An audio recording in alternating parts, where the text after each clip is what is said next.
হরি ওম। জয় গুরু। আমাদের প্রাণের ঠাকুর শ্রী শ্রী বাবামণির অমৃত সম উপদেশ বাণী পবিত্র ধৃতং প্রেমনা গ্রন্থে ২০ খণ্ডের ১৭ সংখ্যক পত্রাংশ হইতে পাঠ। তোমরা কর্ম হইতে যশোলিপ্সাকে বিতাড়িত করো। তোমাদের শহরে পুনরায় নাকি অখণ্ড সংহিতা পাঠ শুরু হইয়াছে। সংবাদটি শুভ। মহিলা অখণ্ডেরাই এই বিষয়ে অগ্রণী জানিয়া আরও সুখী হইলাম।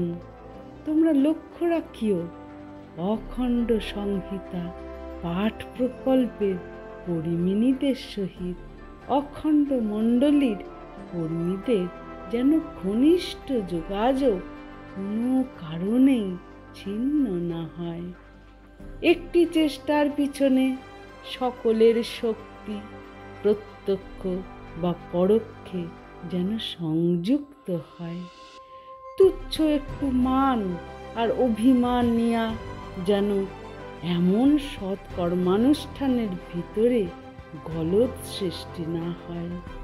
কর্তৃত্বাভিমান যেমন অতিশয় ক্ষতিকর বস্তু, অভিমানও তেমন জানিও। কেহ যেন যশের লিপ্সা লইয়া কাজ না করে। যাহারা যশ চাহে তাহাদিগকে ১০০০ বার প্রশংসা করিবার পরেও তাহারা মনে মনে দাবি করে, আমাদিগকে আরও প্রশংসা করা উচিত ছিল। এই ব্যাধির ঔষধ নাই। এই জন্য যশলিপ্সুরা কখনো কখনো অসঙ্গতভাবে অপ্রাপ্য নিন্দাও পাইয়া যায়।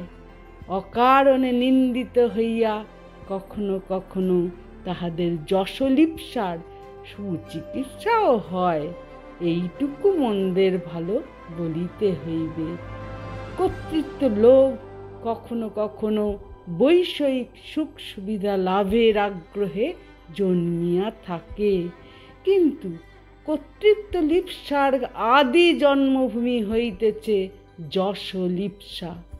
কাজ করিব না, কর্তৃত্ব করিব, ত্যাগ করিব না, নেতা থাকিব, সংগঠন কার্য করিব না, দলকে পরিচালিত করিব। ইহা যশলিপ্সার অতি উৎকট ছবি। তোমরা কর্ম হইতে যশলিপ্সাকে বিতাড়িত করো। হরি ওম। জয় গুরু।